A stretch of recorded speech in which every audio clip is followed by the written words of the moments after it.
I was actually going to ask you about the Wall Street Journal and Murdoch taking it over. What do you think about the deal? What do you think he really holds for it? Well, Rupert Murdoch apparently will talk about nothing else at the moment. He's obsessed with the Journal, and I think he really, he wants to make a big impact. He's getting on in age, though he'll probably live for a long while, but he wants to move quickly to make a big change. And I think what you'll see is it'll become a more exciting paper. It'll become a more dynamic paper. It'll become a more accessible paper. And all of that will be on the plus side. On the minus side, you will never quite know if some of the business stories it's carrying suit Murdoch's agenda or are inspired by Murdoch. He knows he can't go too far on that, because the further he goes, he will damage the franchise. Because the franchise in a business paper, above all, depends on independence and integrity. But he won't be able to stop himself from giving the news a nudge in his direction. It won't be as bad as, basically the business pages of the New York Post, which are mainly all about media business, are essentially his own private platform to launch exocets at anybody who's happened to cross him and to cause mischief.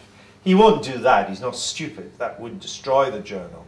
But it will lose that total impartiality and integrity, I would suspect. That can't be a good thing. Not in the long run, but it's a swings and roundabouts. The Journal has been badly run.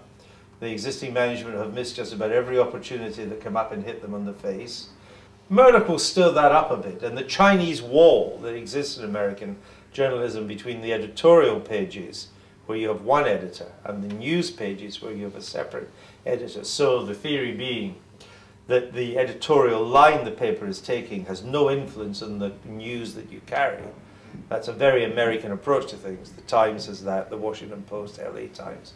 So that won't survive Murdoch. There will not be a Chinese wall between the editorial pages. He won't need to change the editorial pages because he agrees with them all. And he said to me once, reading the editorials in the Journal was like having a strong cup of caffeine in the morning. Got him going and told him what to think for the day. But I think you will see more the news agenda, the news approach, the emphasis of the news pages being guided, motivated by the editorial line. After all, he does that in every other newspaper he owns. Why would the Journal be different? How long has he coveted it? Way back when you... Well, he's always wanted a major financial paper. People forget that he did try to buy the Financial Times. And indeed, at one stage, I think it was in the late 80s, he owned 20% of the FT. And I think he would have been prepared to sell the Times in Britain in order to get the Financial Times. He always wanted, remember, he's a global media giant, and the Financial Times and the Journal are global in a way that the Times of London is not.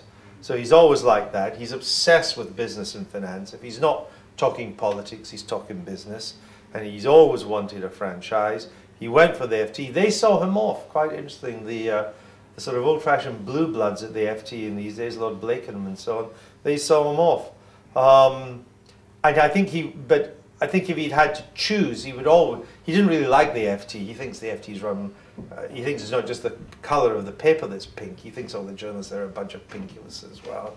He used to agree, Norman Tebbit used to go around saying there are more communists in the Financial Times than there are in the Morning Star. And I would just laugh. But Murdoch used to agree with him. So he loved the FT, but even more he would have wanted the Journal. The Journal is much more his cup of tea in terms of the editorial line, and it's American, and he's now fundamentally American. It's in New York, he's a New Yorker, so he's got what he really wanted. FT would have been an also-ran, would have been second prize. This is the jewel. He got the first prize, and it's the first really true global franchise newspaper that he's owned. Now he's got it, and it comes at a time when he's big in the net. He understands the importance of financial news to the net. It's the one thing you may be prepared to pay for, but also it fits in with his latest TV ambitions, which is he's just launched Fox Financial News in America. So it's a typical, it shows the ability of Murdoch to realize that everything now has to be multi-platform. So the Journal now will be multi-platform in the sense it'll be the traditional newspaper, it'll be the website, but it'll also be on television.